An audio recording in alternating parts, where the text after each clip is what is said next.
In the spring of 1942, 13 Australian soldiers gathered in the Middle Eastern desert for a photograph. They smiled, exhausted but alive, beside 3 local boys and a tired donkey named after one of them. Within 6 months, half would be dead. Another quarter would return home broken, haunted by sand and shells. But the donkey? He would witness everything. He would carry their maps through minefields, their wounded through artillery fire, and eventually their secrets into history. This is his story, the most unlikely witness to Australia's forgotten war. Before we continue, drop a comment below and tell us where in the world you're watching from. Let's see how far this story reaches today. Late April 1942. The scrubland between Tripoli and Benghazi stretched endlessly in every direction, a landscape of sand, rock and thornbush that held heat like a furnace holds flame. The 7th Field Regiment Survey Party had stopped their trucks in the meagre shade of acacia trees, seeking relief that was more psychological than physical. 13 men stood or knelt in loose formation, their uniforms dark with sweat and coated in the fine dust that penetrated everything in North Africa.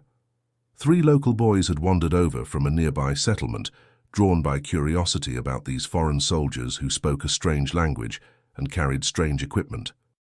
In the center of the group stood a donkey, his coat the color of sand mixed with ash, ears alert despite the oppressive heat, dark eyes fixed on something beyond the immediate gathering.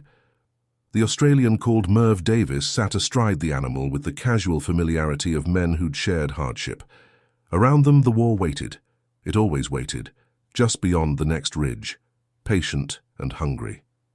The Western Desert had been bleeding men for 2 years by then. The same blood-soaked sand changed hands repeatedly, towns taken and abandoned, ground gained only to be surrendered weeks later. Rommel's Africa Corps had pushed the Allies back to the Egyptian border the previous summer, then been pushed back themselves through the brutal winter. Now, as April gave way to May, both armies were exhausted, battered, preparing for the inevitable next clash that everyone knew was coming. The men of the survey party understood their position in this grinding machine of war. They weren't the infantry who held the line or the tank crews who punched through enemy positions. They were the invisible ones, the map makers who ventured beyond the forward positions to locate enemy artillery, measure distances, calculate trajectories that would determine where shells would fall and men would die. Lieutenant Lutz, standing with his officer's bearings still intact despite months in the field, had already briefed them on their next mission. 3 days. They would push 30 miles into contested territory, closer to German lines than any reconnaissance unit had dared in weeks. The donkey would go with them. He always did. 3 months earlier, in January 1942, none of them had expected to end up in North Africa.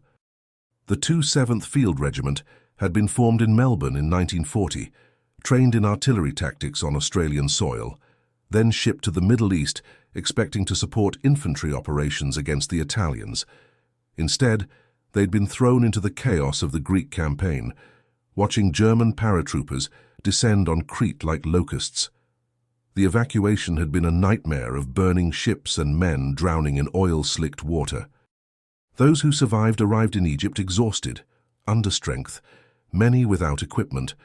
The survey party was assembled from these survivors, men who demonstrated skills with maps and mathematics, soldiers who could read terrain and calculate firing solutions under pressure.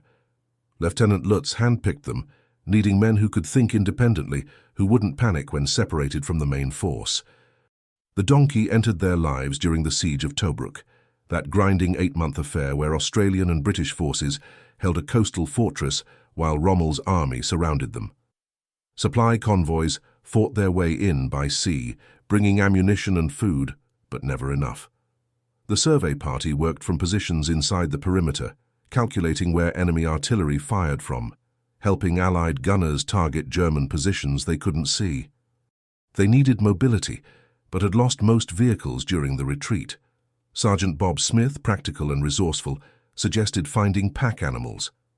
Bedouin traders who still moved through the desert despite the war had donkeys for sale. Smith negotiated the purchase of 3 animals, though 2 would be killed within weeks by shellfire. The third proved to have an almost supernatural ability to survive. He carried equipment that weighed more than seemed possible for his size, navigated rubble-strewn streets, while shells whistled overhead, seemed to sense danger before the men did. The work itself was technical, tedious, and lethally dangerous. Survey parties operated at the edge of no man's land, sometimes beyond it, gathering information that determined success or failure of larger operations. They used theodolites to measure angles, rangefinders to calculate distances, compasses to establish bearings. Every measurement had to be precise, because errors meant friendly artillery would fall short, killing their own men or overshoot, wasting irreplaceable ammunition. The mathematics was simple in theory, trigonometry and basic calculus, but applying it under combat conditions while exhausted and terrified required particular discipline. They worked mostly at night when movement was harder to spot, set up equipment in darkness, took readings by starlight or the brief illumination of distant explosions, then packed everything before dawn made them visible. The donkey carried the theodolite, their most valuable piece of equipment. Wrapped in canvas and secured with rope, the men checked obsessively. Casualties had started slowly, then accelerated with brutal efficiency. In February, they'd lost Jack Chaplin to a landmine while setting up a forward observation post. He died instantly, which everyone agreed was a mercy, though the sound of the explosion haunted survivors for weeks. In March, during a German counteroffensive that pushed Allied forces back 30 miles in 3 days, they lost 2 more men. One was shot by a sniper while taking measurements from a ridge that seemed safe, but wasn't. The other simply disappeared during a nighttime reconnaissance mission, last seen moving toward a wadi to investigate possible enemy artillery positions. Search parties found nothing, not even his body. The desert swallowed things that way, men and equipment and truth all vanishing into sand and heat. Each loss changed the unit's dynamics, creating holes in their procedures that had to be filled, forcing men who'd been friends to become careful about forming attachments because attachments made losses harder to bear. Lieutenant Lutz ran his briefings with clinical precision, refusing to let sentiment interfere with operational requirements. On April 27th, 3 days after that moment under the acacia trees, he gathered the survey party in late afternoon. They sat in a rough circle while Lutz spread a map across the hood of their remaining truck. He pointed to a sector 30 miles west, deep in contested territory, where intelligence suggested Germans were positioning heavy artillery for their next offensive. Allied command needed exact locations, firing trajectories, the number and type of guns. This wasn't a job for aerial reconnaissance, because Germans had learned to camouflage positions too well. It required men on the ground with surveying equipment, taking precise measurements, getting close enough to count barrels and identify calibers. Lutz told them honestly it was the most dangerous mission he'd been ordered to plan. They would operate beyond any possibility of support, surrounded by enemy patrols, with no fallback position if things went wrong. Preparation took 2 days. They checked equipment, calculated routes, studied maps until they could navigate the terrain in their sleep. They would travel light, carrying only essentials, the theodolite, rangefinders, compasses, weapons, ammunition, water for 4 days, minimal food. The donkey would carry the surveying equipment and spare ammunition, nothing else. Every man checked his weapon twice, cleaned it, checked again. They wrote letters home knowing they might not return to mail them. Garnett Smith wrote to his wife about the weather. Harry Hall wrote to his parents about a joke that wasn't funny, but had made everyone laugh because laughter was precious. Ralph Fowler wrote nothing, his habit, preferring silence to false optimism. On the evening of April 29th, as the sun set in bands of orange and purple, the survey party loaded equipment onto the donkey, checked their gear one final time, and moved out into darkness. They traveled single file, maintaining intervals, the donkey walking between Merv Davis and Bob Smith, following men into a mission that would prove as deadly as Lutz had warned. They reached the first waypoint just before midnight on April 30th, a rocky outcrop that provided cover and elevation for initial reconnaissance. Lieutenant Lutz gathered the men in a tight cluster, speaking in whispers that barely carried beyond the immediate circle. The German positions were approximately 8 miles northwest, concentrated in a valley that offered natural protection from aerial observation. The survey party would split into 2 teams. Lutz would lead 6 men and the donkey directly toward the suspected artillery concentration. Sergeant Bob Smith would take the secondary team on a parallel route 2 miles south, providing overlapping coverage and backup if the primary team was compromised. They would rendezvous in 72 hours, pool their data, and transmit coordinates back to Allied command. Lutz made it clear that radio silence was absolute until they had complete information. The donkey stood motionless throughout the briefing, his breathing barely audible, as if he too understood the necessity of silence. The split happened without ceremony. Smith's team moved south into darkness, vanishing within seconds. Lutz's team continued northwest at a pace balancing speed against caution. Merv Davis led the donkey, one hand on the animal's halter, guiding him around obstacles nearly invisible in starlight. The theodolite and equipment shifted slightly with each step, canvas wrapping muffling any metallic sounds. They moved through landscape that seemed lifeless, just sand and rock and scattered thornbush, but everyone knew German patrols operated here. Intelligence had identified at least 3 reconnaissance units working the area. The men kept rifles unslung, safeties off, fingers near triggers. Every shadow became a potential threat. Every sound, a boot scraping stone or equipment rustling, felt catastrophically loud despite being barely audible. Dawn forced them into hiding in a wadi, deep enough to conceal men and animal, its walls steep enough to provide shade as temperature soared toward 110 degrees. They moved again after sunset, covering another 6 miles through increasingly difficult terrain. The ground became broken, scattered with rocks that could turn ankles or make noise if kicked. Progress slowed considerably. Near midnight, they spotted lights in the distance, a cluster marking what had to be the German artillery positions. Lutz established a forward observation point on a low ridge approximately 2 miles from the target area. Ralph Fowler and Garnet Smith moved forward with binoculars, crawling the last 300 yards on their bellies. Taking 30 minutes to cover ground they could have walked in 5. Through binoculars, they counted gun barrels, identified unit markings barely visible in dim light, estimated personnel numbers.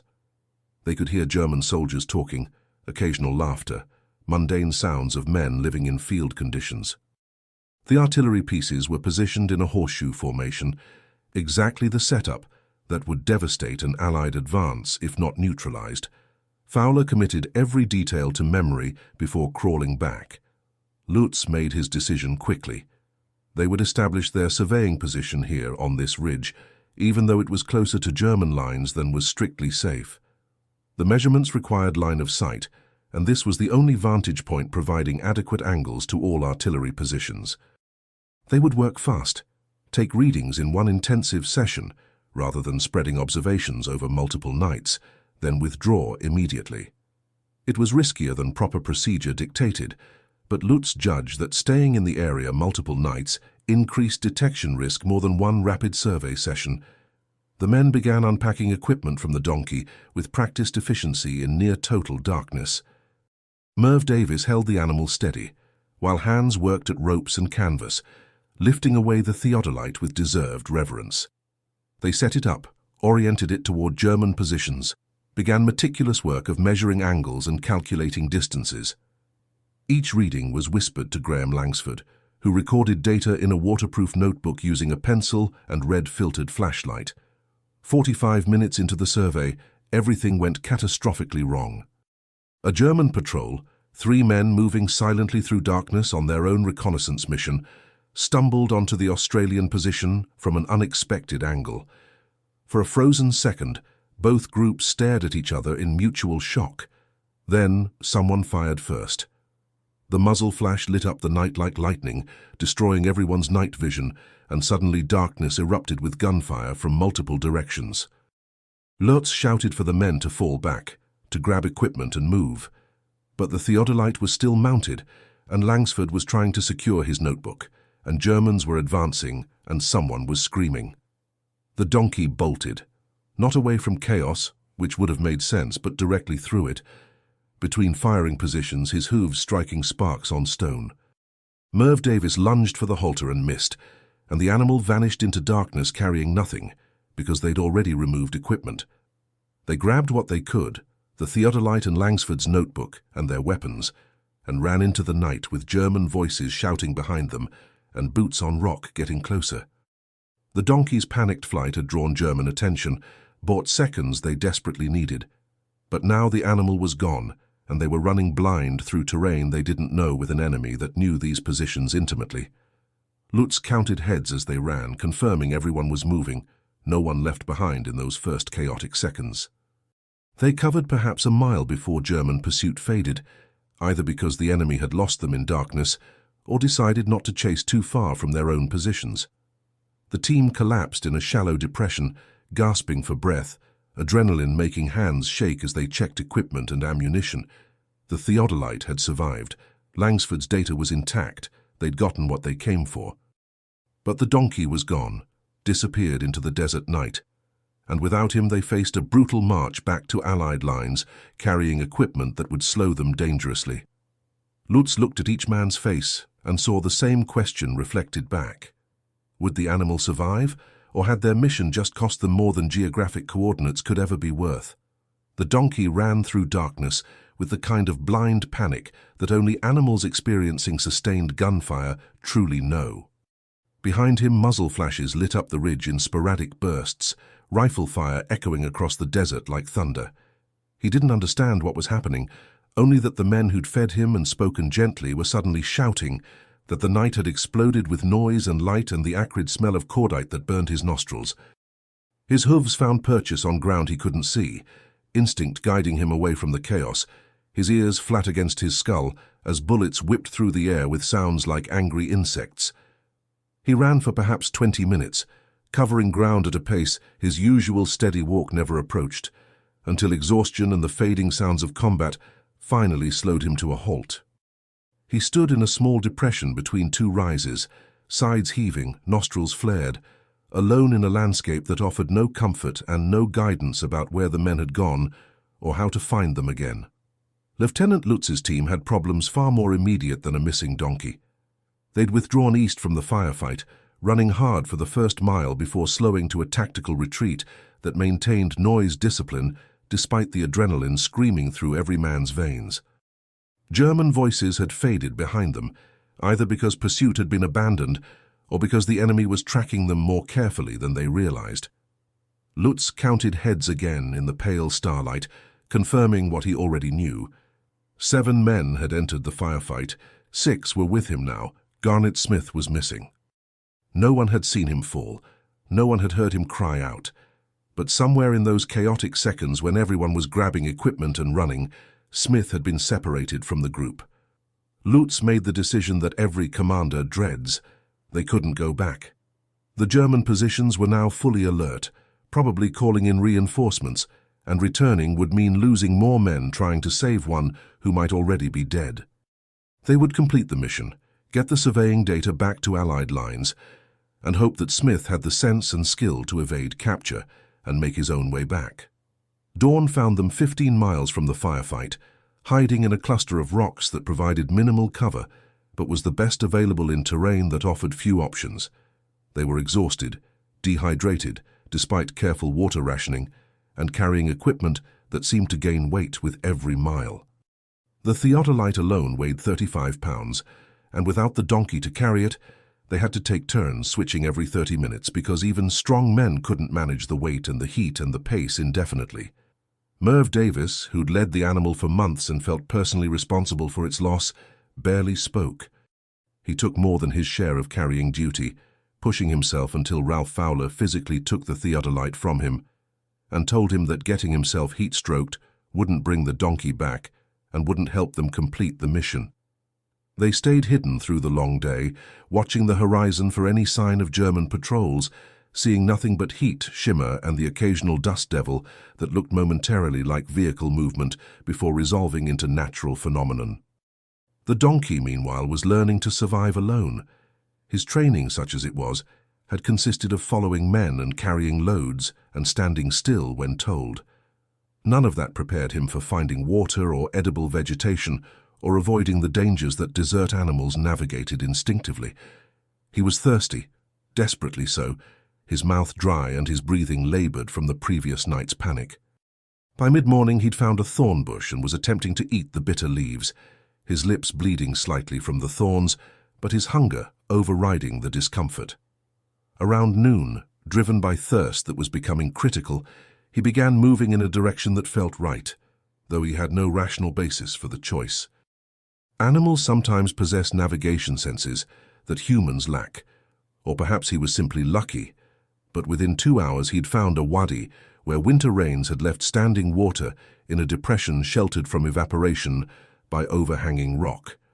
He drank deeply, too deeply, nearly making himself sick, then stood in the shade and rested while his body processed the water, and his mind, such as it was, tried to make sense of abandonment and solitude. That night, Lutz's team moved again, pushing hard toward the rendezvous point where they hoped to find Sergeant Bob Smith's team. They traveled in silence broken only by whispered warnings about obstacles and occasional stops to check their bearing against the stars. The theodolite passed from man to man, each taking his turn carrying the burden that represented both their mission's success and its terrible cost. They were behind schedule, moving slower than planned because exhaustion and the weight of equipment made their usual pace impossible.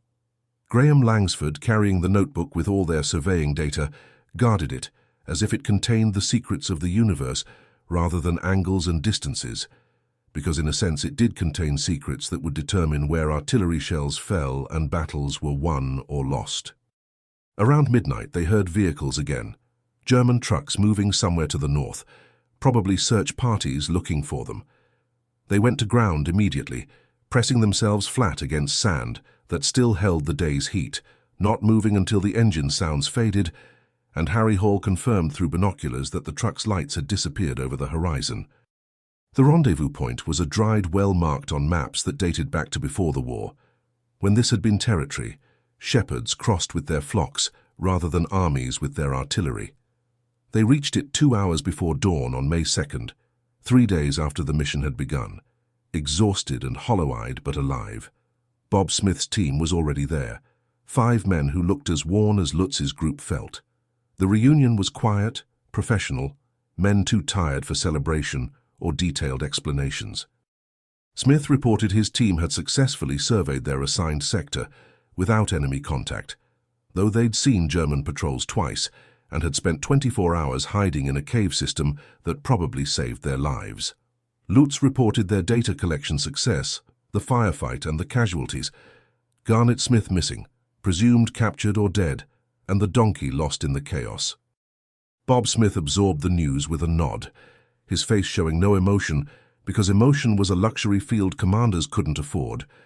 They would compile all surveying data, transmit it as soon as they were close enough to risk radio communication, and push for Allied lines before German forces saturated the area.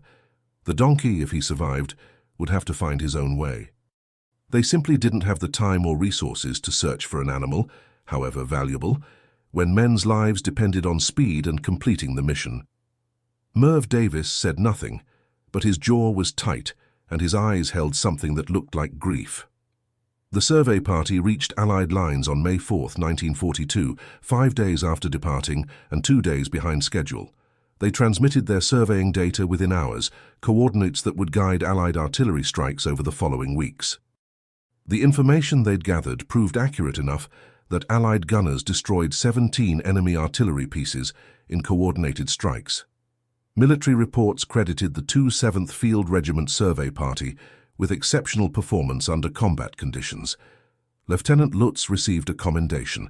The men received 3 days' rest before being assigned new reconnaissance missions. No official record mentioned the donkey. Animals weren't listed in after-action reports unless their loss represented significant material cost, and one donkey didn't meet that threshold. For the soldiers who'd worked with him daily, the loss felt more significant than any commendation could acknowledge. What happened to the donkey in those days after the firefight remained unknown to the men initially. He wandered through contested territory, moving mostly at night when cooler temperatures made travel possible, drinking from any water source he found, eating whatever vegetation his instincts identified as safe. He was spotted twice by different patrols. A German reconnaissance unit saw him from distance and considered shooting him for meat, but decided against wasting ammunition. A British armoured car crew saw him near a wadi and reported it in a log no one read with attention. The animal was developing survival skills his domesticated life had never required, learning to detect vehicle sounds from miles away, to hide when aircraft passed overhead. He was moving generally east, though whether by instinct or accident was impossible to determine. On May 8th, 6 days after the firefight, a British supply column encountered the donkey standing in the middle of a desert track. A corporal from Yorkshire, who'd worked with horses before the war, approached slowly with calm voice and visible hands. The donkey didn't run. He was exhausted, dehydrated, his ribs showing prominently through his coat. The corporal offered water from his canteen, which the animal drank desperately, then offered a biscuit that was accepted with equal enthusiasm. Within 20 minutes, the donkey had been loaded onto a truck and was travelling east with the supply column, adopted by men who had no idea where he'd come from or what he'd survived. The British transport company that adopted him had no real use for a donkey, but the animal became a mascot, a reminder of normalcy in a landscape defined by mechanized violence. After 2 weeks, when the company rotated back to Cairo for maintenance, the donkey went with them. In Cairo, Private James Mitchell from Australian Forces was walking past the British motor pool when he saw a donkey that looked remarkably familiar. He examined the animal and noticed a scar on the left foreleg he remembered from treating a cut the animal had received on barbed wire back in March. Mitchell reported his finding, and through military bureaucracy, the report eventually reached someone who knew the survey party had lost a donkey. Inquiries were made. The British confirmed they'd found a stray in early May where the firefight had occurred. On May 28th, 3 weeks after being lost, the donkey was officially returned to Australian forces and reunited with what remained of the survey party. Merv Davis approached slowly, uncertain if the animal would remember him. The donkey's ears came forward, his head lifted, and he made a sound that carried recognition. Davis ran his hand along the animal's neck, feeling the prominent ribs and the scars from thorn bushes, and said quietly that he'd thought the donkey was dead. Ralph Fowler, standing nearby, said they all had. The animal had survived what Garnet Smith had not. The truth about Smith emerged gradually from German prisoner interrogations and Red Cross communications. He'd been captured during the firefight, wounded but alive, taken to a German field hospital. He survived the war in prisoner camps and returned to Australia in 1946, 40 pounds lighter and carrying psychological scars that never healed. Of the 13 men in that gathering from April 1942, 8 survived the war. 5 died in various actions across North African and later European campaigns, their names recorded on memorials and their stories gradually fading, except among families who kept their letters. The donkey survived them all. He continued working with the survey party through the end of the North African campaign, was shipped to Australia when the unit rotated home in 1943 and lived another 12 years in a paddock in rural Victoria, cared for by Merv Davis, who'd purchased him from the army. When the animal finally died in 1955, Davis buried him on his property and placed a simple marker that read only "Faithful Service." No mention of the war, no dramatic epitaphs, just recognition of loyalty that had somehow endured circumstances designed to destroy it. The photograph that Ralph Walker Fowler kept for 50 years became more than a simple record of men and a moment. It became testament to something larger than the individuals it captured, a reminder that war is fought not just by generals and infantry, but by survey parties and transport units and animals who had no choice in their participation. Fowler donated it to the Australian War Memorial in 1992, 2 years before his death, with a letter explaining who each man was and what had become of them. He wrote that people remember the famous battles, the dramatic victories and defeats, but they forget the thousands of smaller actions that determined outcomes. The survey party's mission in April and May 1942 didn't win the North African campaign, but it contributed to artillery strikes that weakened German positions and saved Allied lives. That was worth remembering, Fowler wrote, even if no one except the men who were there would ever fully understand what it cost. The donkey's story resonated in ways Fowler couldn't have anticipated. When the Australian War Memorial published the photograph with its accompanying documentation, journalists picked up on the detail about the animal's survival and reunion with the unit. Articles appeared in newspapers comparing the donkey to Simpson's donkey from Gallipoli, that famous animal who'd carried wounded soldiers and become an Australian legend. The comparison wasn't entirely accurate because this donkey hadn't carried wounded under fire, hadn't performed the kind of dramatic heroism that makes for easy storytelling, but he'd done something perhaps more remarkable. He'd survived chaos through pure endurance, found his way back through luck and instinct, and continued serving after experiencing trauma that would have broken lesser creatures. That kind of quiet resilience resonated with veterans who recognized their own experiences in the story. Men who'd survived not through dramatic heroism, but through putting one foot in front of the other day after day until the war finally ended. The 3 local boys in the photograph were never identified by name, despite efforts by historians and researchers.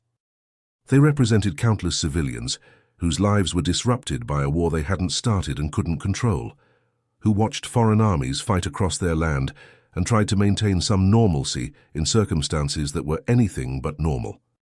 Their presence in the photograph, standing among Australian soldiers, with expressions that mixed curiosity and wariness, captured the complexity of the North African campaign, where alliances shifted and local populations had to navigate between competing forces while trying to survive. They would have been in their 70s or 80s when the photograph was published in the 1990s, possibly still living in the region, possibly dead, almost certainly unaware that their childhood images had been preserved in an Australian archive and studied by people trying to understand a war that had ended decades before they were born. Lieutenant Lutz never spoke publicly about the April 1942 mission or the men he lost during the war. He returned to Australia in 1944, worked as a civil engineer, raised a family, and died in 1978 without writing memoirs or giving interviews to historians. His service record showed multiple commendations for reconnaissance operations in North Africa and later in the Pacific Theatre, but the details remained classified or simply undocumented.